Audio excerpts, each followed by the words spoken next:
Welcome friends, मैं ज्योतिष आप सभी का हार्दिक हार्दिक अभिनंदन करता हूं SR91 के इस यूट्यूब चैनल पर। तो साथियों, बिना देर के क्लास करते स्टार्ट। तो आज का प्रश्न है साथियों परिमेय 6.3। तो इसमें देखिए कहता है क्या, कहता है कि यदि दो त्रिभुजों में संगत कोण बराबर हो तो उनकी संगत भुजाएं एक ही अनुपात में समानुपाती होती है और इसलिए ये त्रिभुज समरूप होते हैं। देखिए यहां से समझिए फिगर से, कहते हैं यदि दो त्रिभुज, तो दो त्रिभुजों में संगत कोण, ये सारा कोण जो है कि एक सारा कोण जो है कि आपस में बराबर हो, इस प्रकार से, यानी कोण ए बराबर कोण पी, कोण बी बराबर कोण क्यू, कोण सी बराबर कोण आर।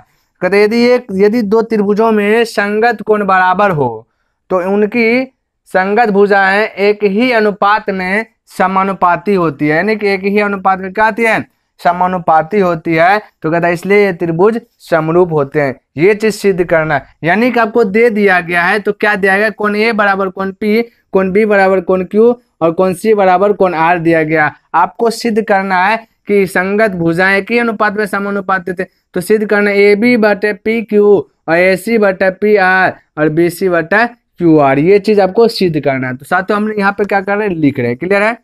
तो साथियों हमने क्या क्या यहाँ पे लिख लिया, तो वही चीज दिया गया, कोण ए बराबर कोण पी, कोण बी बराबर कोण क्यू, कोण सी बराबर कोण आर, और सिद्ध करना क्या, ए बी बटा पी क्यू, ए सी बटा पी आर, बी सी बटा क्यू आर।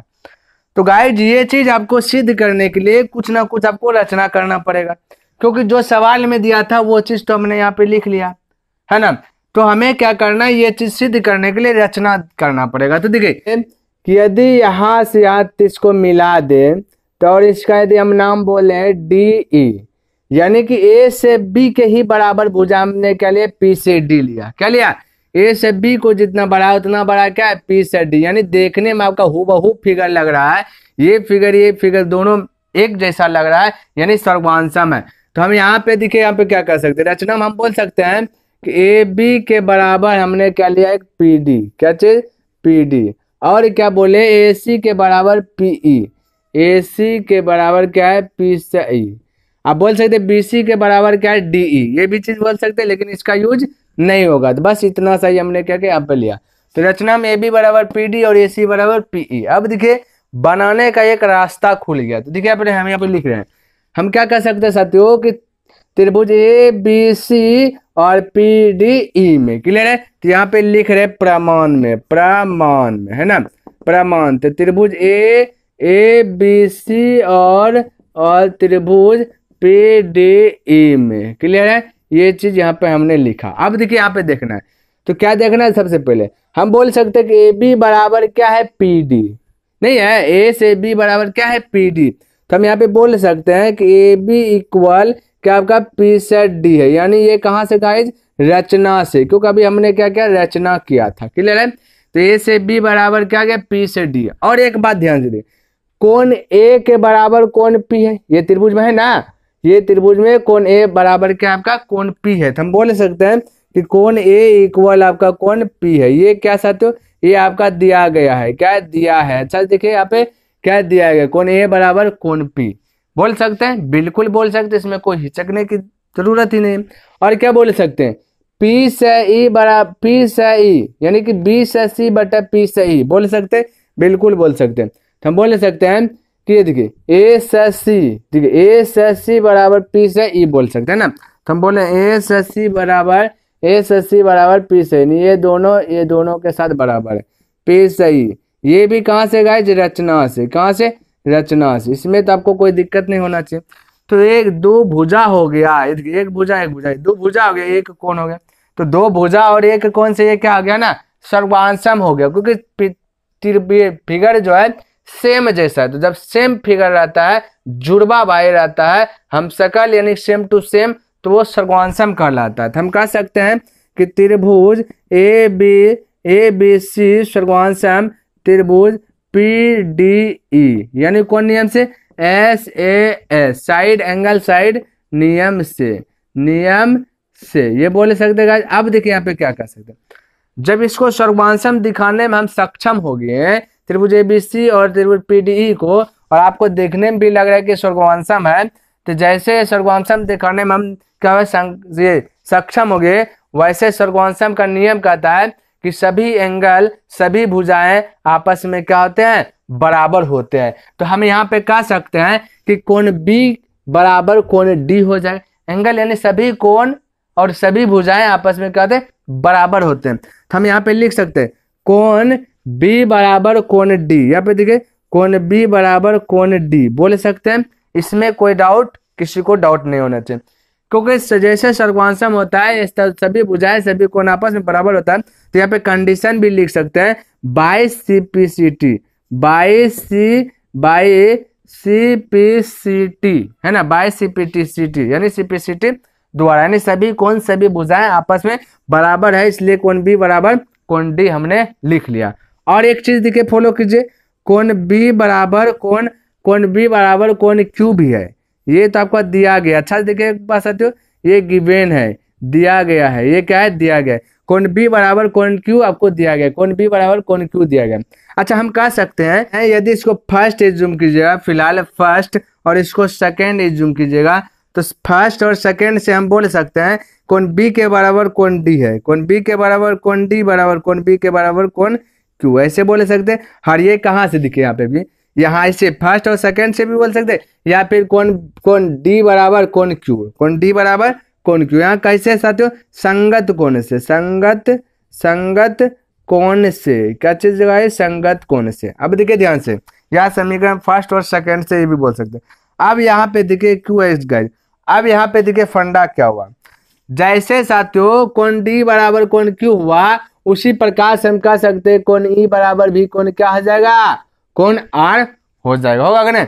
जब कोण डी बराबर कोण क्यू, कोण ई बराबर कोण आर, देखिए पे हम लिख रहे हैं, यहाँ पे वही चीज लिख रहे हैं, देखिए लिख सकते हैं, नहीं भी लिख सकते इसको। कोण ई बराबर हम कह सकते हैं कि कोण ई बराबर कोण आर भी हम बोल सकते हैं। जब डी बराबर क्यू है तो ई बराबर आर क्यू नहीं होगा। और जैसे ये संगत कोण से कोण डी बराबर कोण क्यू, कोण ई बराबर कोण आर है, तो हम कह सकते हैं कि डी ई समांतर क्यू आर है, यानी कि डी ई समांतर क्यू आर भी होगा, यानी डी ई समांतर क्या होगा, क्यू आर भी होगा, ये हम बोल सकते हैं। और जैसे ये डी ई समांतर क्यू आर किए, वैसे एक ताकत आ जाता है गाइज, वो ताकत क्या, वो जो त्रिभुज है उसे हम अनुपात में लिख सकते हैं। ये आपको ध्यान में रखना है कि जैसे ये जो संगत है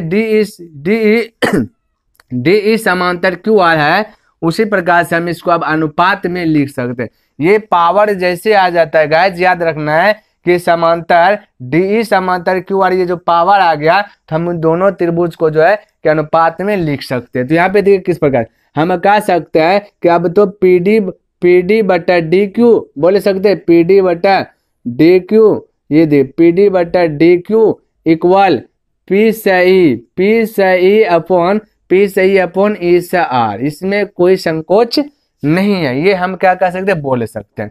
क्लियर है।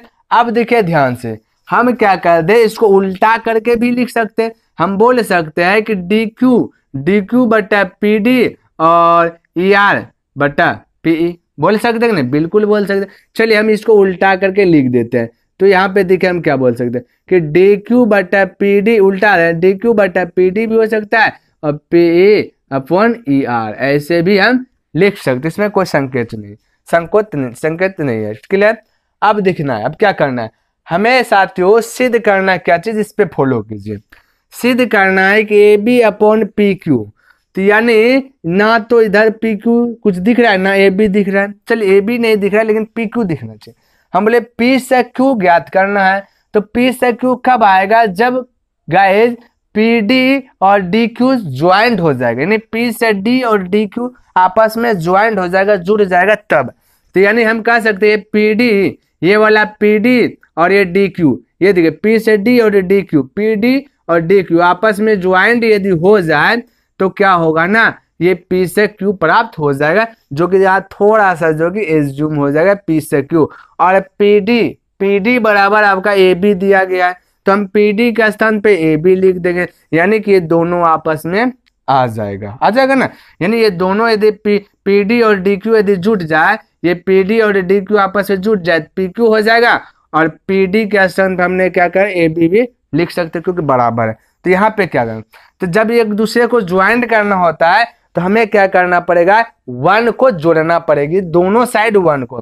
जैसे यहाँ पे भी पी ई और ई आर जुटेगा, तो पी से ई और ई से आर जुटेगा तो हमें पी आर प्राप्त होगा। यहाँ पे जैसे पी आर है ना, और ई आर के बराबर आपका ए सी है, देख लीजिए ई आर ये पी ई के बराबर आपका क्या है, ए सी है।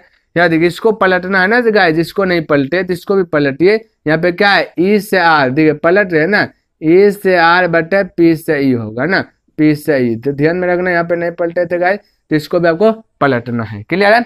अब देखिए यहाँ पे जो एक जोड़ रहे थे, हम लिख देते दोनों तरफ 1 जोड़ने पर, क्या करने पर, जोड़ने पर। क्लियर है। चलिए जोड़ देते हैं अब 1, हम बोल सकते हैं डी क्यू बटा पी डी, देखिए घबराइएगा नहीं है ना, डी क्यू बटा P D plus 1 equal to, यानी ई आर बटा पी ई प्लस 1। क्लियर है। अब देखिए इसके नीचे कुछ नहीं तो 1, इसके नीचे भी कुछ नहीं तो 1। अब भिन्न का जोड़ जानते हैं, पी डी 1 का एलसीएम लीजिएगा तो पी डी से पी डी भाग दीजिएगा, खल्लास बचेगा डी क्यू प्लस एक से पी डी में भाग दीजिएगा तो पी डी बार में पी डी गुना 1 तो हो जाएगा पी डी। उसी प्रकार से यहाँ पी का एलसीएम पी गया, बचा क्या चीज, ई आर प्लस एक से पी में भाग दीजिएगा पी गुना 1 तो हो जाएगा पी से ई। अब देखिए क्या हुआ, अब बोले d q plus p d जोड़ेंगे, d q plus p d जोड़ने के बाद क्या आ जाएगा, पी क्यू आ जाएगा। तो हम बोल सकते हैं कि ये D q plus p D का स्थान पे हम बोल सकते हैं, D q plus p D का स्थान पे बोल सकते हैं पी से क्यू। चलिए यहाँ पे लिख देते हैं पी से क्यू बोल सकते हैं अपॉन पी से डी। क्लियर है। अब देखिए उसी प्रकार ई आर और पी ई, यानी ई से आर और पी से ई दोनों को जोड़ेगा तो पी आर प्राप्त हो जाएगा। क्या हो जाएगा, पी से आर प्राप्त हो जाएगा अपॉन पी से ई। क्लियर है। किसी को डाउट, कोई डाउट नहीं। अब देखिए गाइज, अब देखिए यहाँ पे क्या करना है देखिए जिस प्रकार से भी यहाँ पे पलट दिए थे ना, अब पलटने का काम हो गया, अब इसको फिर से सीधा कर लीजिए, यानी कि इसको एक बार और क्या कर लेते हैं, पलट देते हैं, या फिर ऐसे लिख देते हैं, एक लाइन बढ़ा करके ऐसे हम बोलते हैं पी से क्यू बटा पी से डी के बराबर क्या है, यहाँ पे फॉलो कीजिए, पी से डी के बराबर ए से बी है, क्योंकि आपको सिद्ध क्या करना है, ए बी बटा पी क्यू, तो पी डी बराबर ए बी है, तो हम पी डी के स्थान पे ए बी लिख सकते हैं। तो पी डी के स्थान पे हम क्या कर सकते हैं, यहाँ पे देखिए एरो देख दिखा रहे हैं, ए बी लिख सकते हैं। उसी प्रकार से पी आर पी ई के स्थान पे ए सी लिख सकते हैं, यहाँ पे देखिए पी ई के स्थान पे ए सी लिख सकते हैं, लेकिन आपको सिद्ध करना क्या, ए बी बटा पी क्यू, यहाँ पे तो ए बी नीचे में है, तो इसीलिए हम बोले इसको पलट दीजिए। क्या करना है, पलट दीजिए। तो हम बोल सकते हैं ए बी बटा पी क्यू अब बराबर ए सी अपॉन पी आर, ये पलट दिए तो दिखा गया कि नहीं, ए बी बटा पी क्यू और ए सी बटा पी आर। तो जिस प्रकार से इसको ये दोनों को सिद्ध किए, उसी प्रकार से बी सी बटा बी क्या आ जाएगा, क्यू आर हो जाएगा। तो यहाँ पे लिख देते हैं कि उसी प्रकार से हम कह सकते हैं। तो गाइस हमने वही चीज लिखा कि उसी प्रकार से हम कह सकते हैं, हम कह सकते हैं कि ए बी बटा पी क्यू, यानी ए से बी बटा पी क्यू और बी से ई बटा बी से ई बटा क्यू आर, ये आपस में बराबर है, तो बी सी बटा क्यू आर। तो हम बोल लेते हैं, अब आता है ए बी बटा पी क्यू बराबर ए सी बटा पी आर बराबर बी सी बटा क्यू आर। यही चीज हमें प्रूव करना था और आपका प्रूव हो गया। क्लियर है। तो आई होप साथियों ये आपको वीडियो पसंद आया होगा और समझ में भी आया होगा। यदि पसंद आया तो लाइक कर दें, और हाँ यदि सब्सक्राइब नहीं किए तो सब्सक्राइब कर दें, क्योंकि ऐसे ही वीडियो आपको इस चैनल पर देखने के लिए मिलेगा। तो गाइज नेक्स्ट दिन मिलते हैं, तब तक के लिए धन्यवाद। जय हिंद, जय भारत।